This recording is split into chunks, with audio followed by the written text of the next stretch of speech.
গভীর রাতে IG phone করে বললেন, গাড়ি পাঠাচ্ছি, ঘরে চলে এসো। মাঝরাতে ফোনটা পেয়ে চমকে 14 বোমকে 20 অবস্থায় হয় সুন্দরী মহিলা কনস্টেবলের পেশার তাগিতে।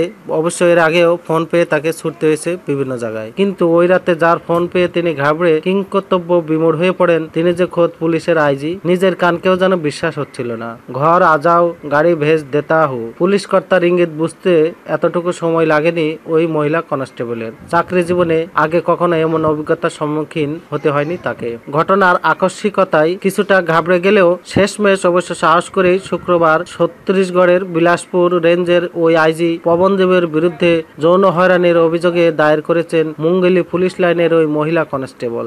বিলাসপুর থানায় লিখিত অভিযোগে তিনি জানান, মধ্যরাতে আইজি যেভাবে বারবার ফোন করে বিরক্ত করছেন তাতে তিনি ভীত হয়ে পড়েছেন। রাতে তার বাড়িতে যাওয়ার জন্য ফোনে নানাভাবে চাপ সৃষ্টি করেছেন আইজি, এমনকি তাকে অশ্লীল কথাবার্তাও বলেছে। অভিযোগ, তার গড়নের প্রশংসা করে ওই আইজি নাকি বলেছেন, তোমাকে আমার রেঞ্জ অফিসে বহালের ব্যবস্থা করে দিচ্ছি। লিখিত অভিযোগের সঙ্গেই আইজির কলের অডিও টেপও তিনি থানায় প্রমাণস্বরূপ জমা দিয়েছেন। 17 জুন কেন্দ্রীয় স্বরাষ্ট্রমন্ত্রী রাজনাথ সিং এর বিলাসপুর সফরের দিনই ওই মহিলা কনস্টেবলকে ডিউটির জন্য বিলাসপুরে যেতে হয়েছিল। সেখানেই আইজির সঙ্গে তার সাক্ষাৎ। অডিও টেপের ক্লিপিংস থেকেই জানা গেছে, ওই দিন গভীর রাতেই ফোন পান আইজির। অডিও রেকর্ডিং এর পরিষ্কার অপ্রকৃত অবস্থায় ছিলেন আইজি। ওই পুলিশ কর্তা যে তাকে বাংলোয় আসার জন্য চাপ তৈরি করছেন, অডিওর কথোপকথনেও তা ধরা পড়েছে।